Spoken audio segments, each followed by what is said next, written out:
Saudara, bagaimana sebaiknya redenominasi direalisasikan? Bank Indonesia bilang ini usulan mereka masuk ke daftar prolegnas 2025-2029. Apa kemudian yang menjadi catatan jangan sampai redenominasi Indonesia berbuah gagal?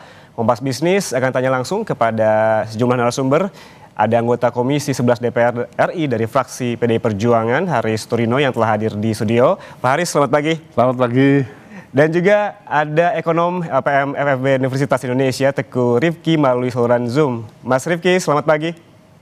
Pagi Mas, apa kabar? Kabar baik tentunya. Kita membahas terkait dengan redenominasi yang menjadi perbincangan publik akhir-akhir ini. Pak Haris, kemudian setidaknya ada 3 syarat tadi yang sempat saya bacakan. Di antaranya ada kondisi makroekonomi yang stabil, ada stabilitas sistem keuangan yang terjaga, dan juga situasi sosial politik yang kondusif. Apakah menurut Anda dari ketiga syarat itu Indonesia sudah memenuhinya? Ya, dari beberapa, katakan syarat yang pertama ya, kondisi makroekonomi yang stabil. Itu biasanya dilihat dari mana sih? Nomor satu adalah dari inflasi. Kalau inflasinya memang terjaga di level sekitar 2,5-2,6%. Ini selama ini bertahun-tahun BI sukses menjaga inflasi. Oke. Tetapi banyak hal lain, ya seperti katakan tekanan pada mata uang. Kita tahu sekarang rupiah sedang mengalami tekanan yang cukup berat ya. Kurs yang ditargetkan di 16.420, sementara sekarang ada pada kisaran 16.600, 16.700. Belum hal yang lain seperti katakan jumlah hutang luar negeri kita. Utang kita, bukan utang luar negeri, jumlah hutang kita. Hutang pemerintah kan memang kalau dibandingkan terhadap PDB ada di kisaran 40%. Tetapi jangan hanya dilihat itu, tetapi dilihat bahwa utang jatuh tempo berikut cicilannya itu 1.400 triliun dibandingkan dengan APBN kita di 3.600 triliun. Jadi artinya menurut Anda belum waktunya? 40%. Ya, 40% ini cukup besar bagi sebuah negara yang APBN-nya kemudian harus bayar utang dan cicilannya. Juga masih banyak kita kasus tarif, ya, kasus perang dagang. Sehingga kalau tadi BI mengatakan bahwa kerangka regulasi yang mau ditata lebih dahulu, fine, tidak ada masalah. Kerangka regulasinya karena kan MK menyatakan bahwa untuk melakukan redenominasi wajib menggunakan undang-undang. Ya. Jadi kerangka regulasinya ditata, sepakat. Tetapi bahwa pelaksanaannya ya nanti dulu. Tidak usah terburu-buru, prasyaratnya harus dipenuhi agar tujuannya tercapai. Kuncinya jangan terburu-buru ya Pak Haris ya. Tapi tadi yang dipaparkan terkait dengan kondisi makroekonomi yang stabil, stabilitas sistem keuangan, ini kan dua-duanya bisa dihitung karena ada angkanya. Kemudian di syarat yang ketiga soal situasi sosial politik kondusif, bagaimana ini menghitungnya? Nah, ini kan bisa dilihat dari katakan jumlah rakyat miskin, ya kan? Karena ini semakin banyak akan menimbulkan ketidakstabilan. Kalau sekarang dari angka yang dimunculkan oleh Biro Pusat Statistik, memang angkanya kan bagus ya. Tetapi realitas di lapangan kita lihat kan, PHK masih banyak terjadi di mana-mana. Dan masih ada sebagian besar masyarakat Indonesia yang memang membutuhkan bantuan pemerintah untuk bertahan hidup. Sehingga tentu ini bisa menjadi potensi terhadap ketidakstabilan sosial. Oke, saya tanya ke Mas Rifki. Tadi disebutkan jangan buru-buru, apakah Anda sepakat? Dan kemudian bagaimana juga 3 syarat tadi yang sempat kita ungkapkan ataupun kita bahas sebelumnya? Ya, jadi memang kalau kita bicara redenominasi ini kan bukanlah hal yang baru ya. Wacana ini kan sudah sempat dilontarkan beberapa kali sebelumnya. Bahkan selama pandemi COVID pun juga sudah pernah diutarakan ke publik wacana redenominasi ini. Nah, memang yang perlu digarisbawahi adalah kita nggak berada pada kondisi untuk melakukan redenominasi secara urgent gitu. Jadi urgensinya ini memang nggak pernah menjadi top priority untuk redenominasi. Walaupun memang redenominasi ini memberikan beberapa benefit, jadi ada manfaatnya juga dari melakukan redenominasi ini. Apa saja itu, Mas? Manfaatnya? Pertama adalah kemudahan untuk melakukan transaksi dan proses administrasi, sehingga kemudian ini nanti dalam pencatatan, dalam administrasi menjadi lebih sederhana. Lalu kemudian juga ini akan membuat biasanya kalau ada redenominasi itu mata uang yang besar pun juga menjadi tidak valid, yang nominalnya sangat-sangat besar. Nah, ini di beberapa negara memang terlihat berdampak positif terhadap penurunan tindak pidana pencucian uang atau money laundering. Dan ini juga memperkecil celah korupsi yang biasa menggunakan cash dengan nominal yang sangat besar. Tapi memang kalau kita lihat dari redenominasi itu sendiri, biasanya manfaatnya ini lebih ke arah psikologis, bukan ke arah fundamental. Jadi memang kalau ekonomi kita fundamentalnya sedang bagus, redenominasi pun ini nggak akan membuat lebih bagus. Begitupun saat fundamental ekonomi kita tertekan, redenominasi pun juga nggak akan membuat kondisi fundamentalnya menjadi lebih bagus. Jadi ini memang efek psikologis saja di pasar dan transaksi ekonomi masyarakat. Oke, kalau ini hanya efek psikologis, bagaimana hitung-hitungannya?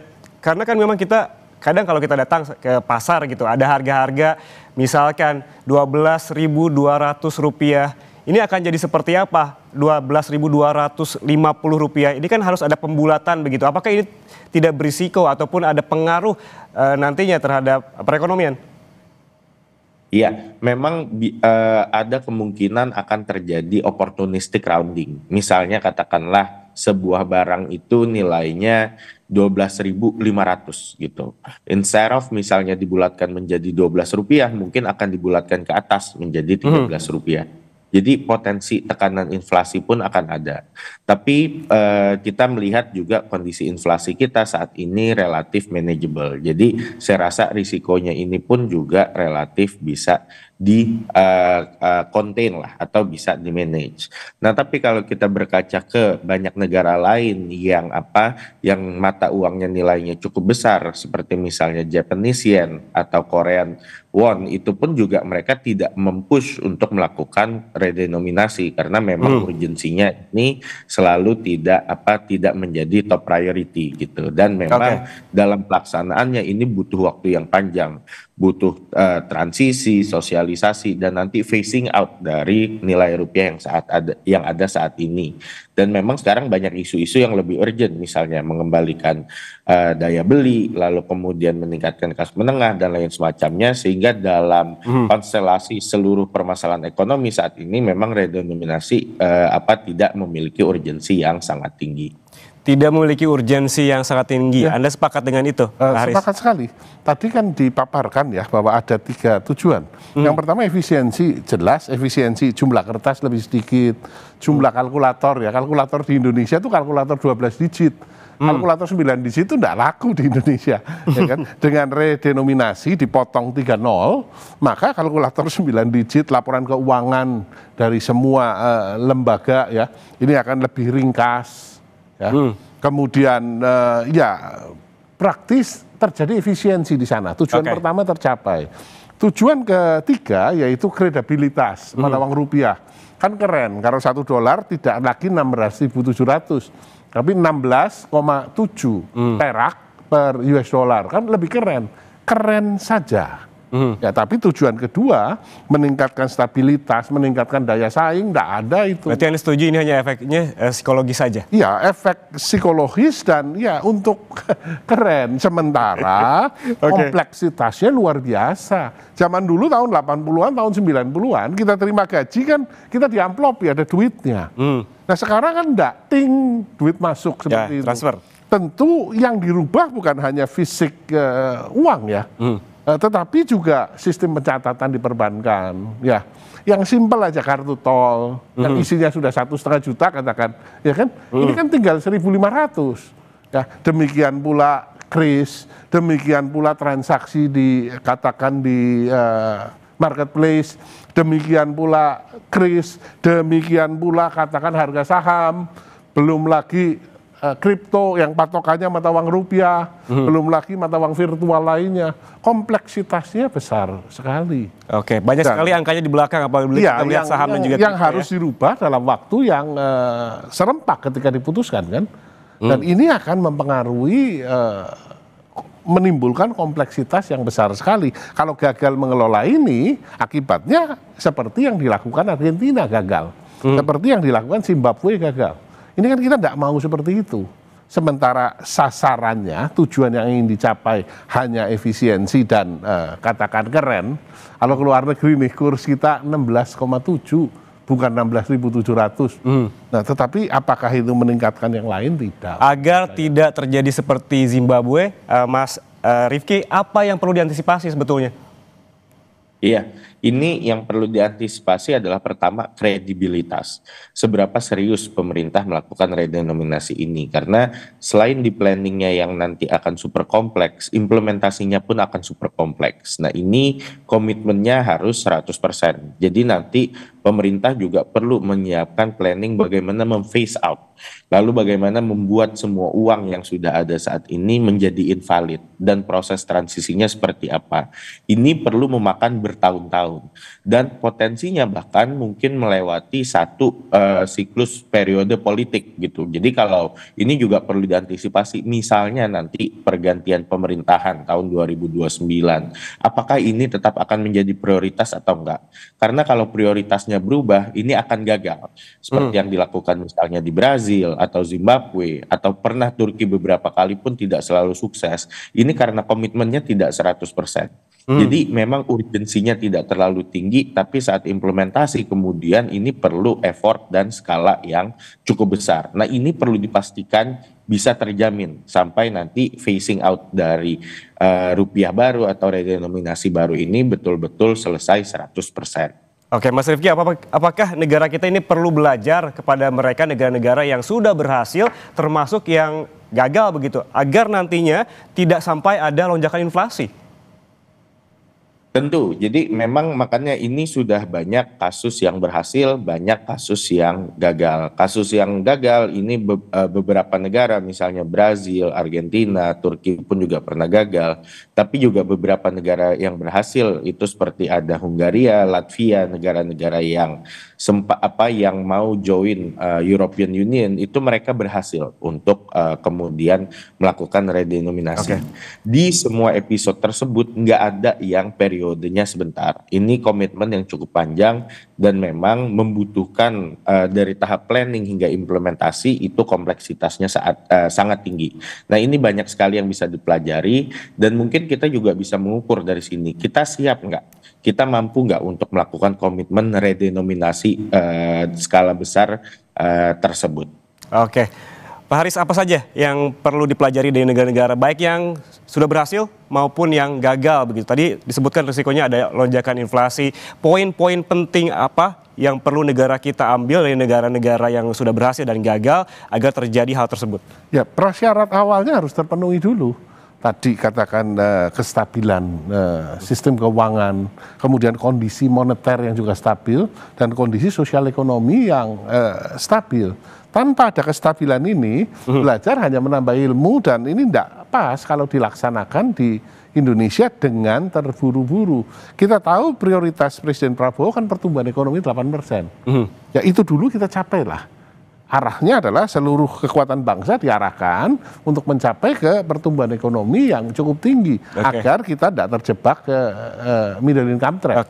Ya kalau yang ini rasanya perlu waktu dan tidak ada urgensinya untuk dilaksanakan dalam waktu Artinya yang perlu dilakukan yang urgen-urgen dulu lah. Yang urgen dulu saja. Jangan dulu ya gitu. Kan? Iya, makan bergizi harus sukses ya kan, sekolah program prioritas dulu ya. Seterusnya ya. Nah tadi kalau Mas Rifki sudah memberikan pandangannya terkait benefit begitu. Ya. Dari pandangan Pak Haris, sebetulnya apa benefitnya jika memang hal ini direalisasikan? Tadi ringkas, mata uang kita jadi ringkas, jadi keren, katakan $1 16.700 jadi 16,7, hanya keren saja. Padahal kredibilitas satu mata uang bukan ditentukan dari berapa banyak atau sedikitnya nol, tetapi ditentukan dari apakah otoritas moneter mampu menjaga kestabilan pada kisaran 16,7 misalkan.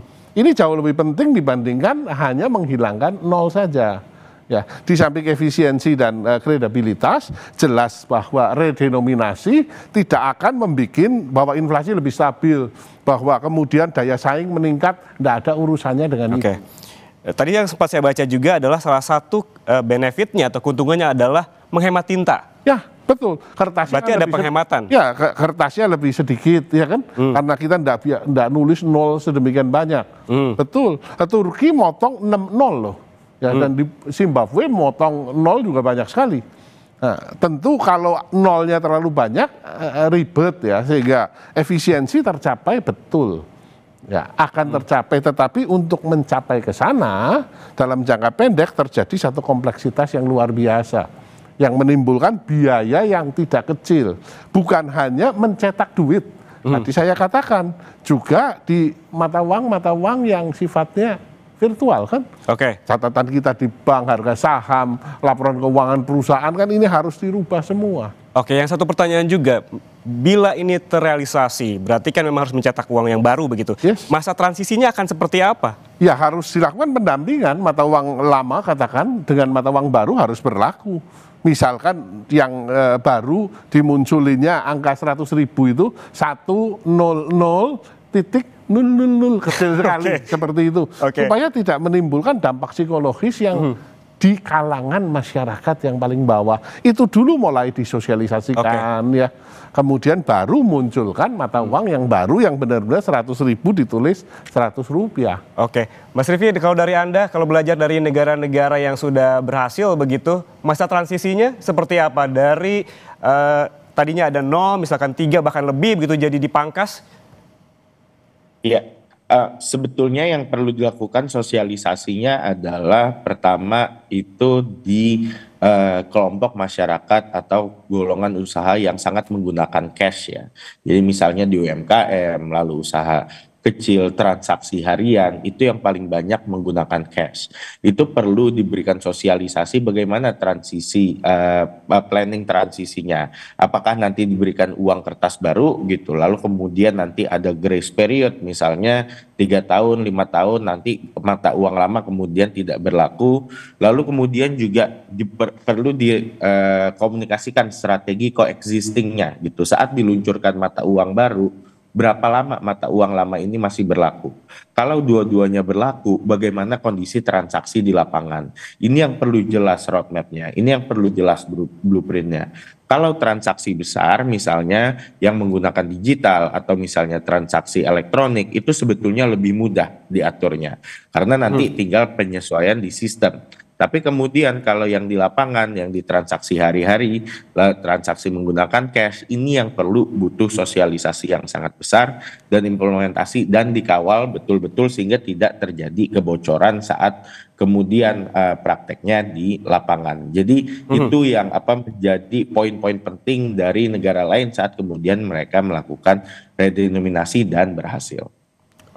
Yang turut menjadi sorotan juga apabila kita berkaca kepada sejarah terkait dengan redenominasi dan juga centering yang pernah dilakukan pemerintah Indonesia tahun 1965 ini akibat hiperinflasi dan juga stabilitas ekonomi yang rapuh begitu. Lalu kemudian Mas Rifki, apa bedanya? Jangan sampai ada persepsi masyarakat ini juga keliru begitu. Ya, ini perlu dibedakan. Redenominasi itu tidak sama dengan sunering. Sunering itu adalah memotong nilai mata uang gitu. Jadi kalau misalnya harga roti 10.000 gitu, uang 10.000 kemudian nilainya dipotong jadi Rp10. Harga roti tetap 10.000 gitu. Jadi nilainya yang dipotong. Itu sunering. Kalau redenominasi harga roti 10.000, uang 10.000, uang 10.000-nya menjadi Rp10, harga rotinya menjadi Rp10 gitu. Nah, ini dua konsep yang sangat berbeda dan implikasinya pun akan sangat berbeda nantinya. Ini yang perlu dikomunikasikan oleh pemerintah betul-betul bahwa nilai mata uangnya nggak turun gitu, karena nilai uangnya tetap akan bisa membeli barang yang sama. Jadi bukan nilai mata uangnya turun, harga barangnya tetap gitu. Ini mata uangnya menyesuaikan dengan harga barangnya. Nah, yang dilakukan di tahun 66 itu adalah sunering gitu, saat kemudian terjadi hiperinflasi. Di banyak negara lain, hiperinflasi pun juga mendorong redenominasi seperti yang terjadi di Brazil, Venezuela, dan Zimbabwe. Kondisinya kita lebih baik. Kondisinya sekarang adalah kita itu nggak mengalami hiperinflasi, tapi kita mau melakukan simplifikasi mata uang. Jadi isunya sebetulnya cukup berbeda. Kita sebetulnya lebih nggak ada urgensi karena kita nggak ada hiperinflasi. Tapi memang tadi ada benefit-benefit psikologis dari simplifikasi mata uang tersebut. Oke, lagi-lagi belum ada urgensinya ya. Kalau dari DPR, Pak Haris, apakah DPR juga menghitung persepsi publik terkait dengan isu ini?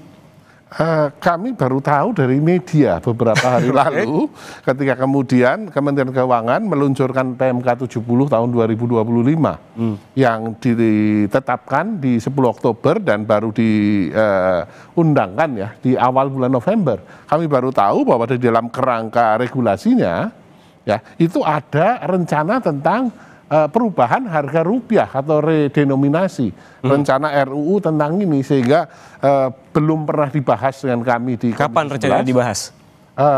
Sudah ada jadwal? Ya rasanya dengan statement Pak Purbaya yang terakhir bahwa nomor 1 ini adalah urusannya otoritas moneter. Ini benar ya kan?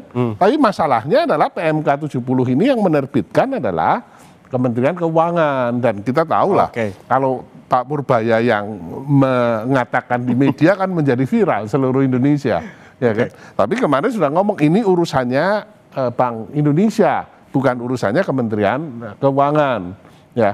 Dan ya kita tidak akan melakukannya secara terburu-buru. Ini tentu sesudah Menteri Sekretaris Negara kemudian mengatakan kita tidak akan buru-buru, Menko juga mengatakan hal yang sama. Kemudian Pak Purbaya kemarin mengeluarkan statement itu. Oke, Mas Rifki bilang belum ada urgensinya, ya. Pak Haris bilang jangan buru-buru. Lalu sebenarnya dalam kondisi seperti apa momentum yang tepat bagi Indonesia untuk melakukan redenominasi ini? Tapi tahan dulu jawabannya. Jangan kemana-mana saudara, susah jeda kami kembali. Untuk Anda tetap bersama kami di Kompas Bisnis. Anda masih bersama kami di Kompas Bisnis, saudara. Sebelum kita membahas terkait dengan kapan waktu yang tepat untuk melakukan redenominasi ini, kita juga tadi sempat berbincang terkait dengan ongkosnya. Akan seberapa mahal sih ongkos melakukan redenominasi ini dan apakah sebanding dengan impact-nya? Nah itu persoalannya, ongkosnya akan besar sekali. Bukan hanya ongkos mengganti duit. Ya, mengganti nol, membuang nol, bukan hanya itu, bukan hanya cetak uang baru, tetapi dampak psikologis masyarakat.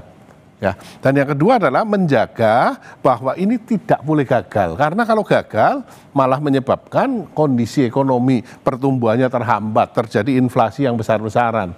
Kita biasa main di angka ribuan dan jutaan. Satu contoh harga beras 13.200 sekarang. Ya, kalau kemudian dilakukan redenominasi, maka harga beras menjadi 13 perak 20 sen.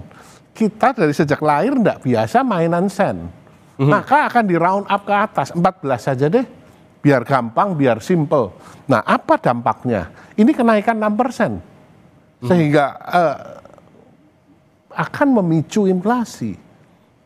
Nah, ini yang kudu dijagain, belum lagi kompleksitas. Menurut saya tadi di masyarakat UKM dalam bentuk uang yang baru ya, kemudian di sistem back end-nya juga ini akan butuh biaya yang cukup besar untuk melakukan sinkronisasi dalam waktu yang sangat singkat. Sementara benefitnya tidak terlalu besar.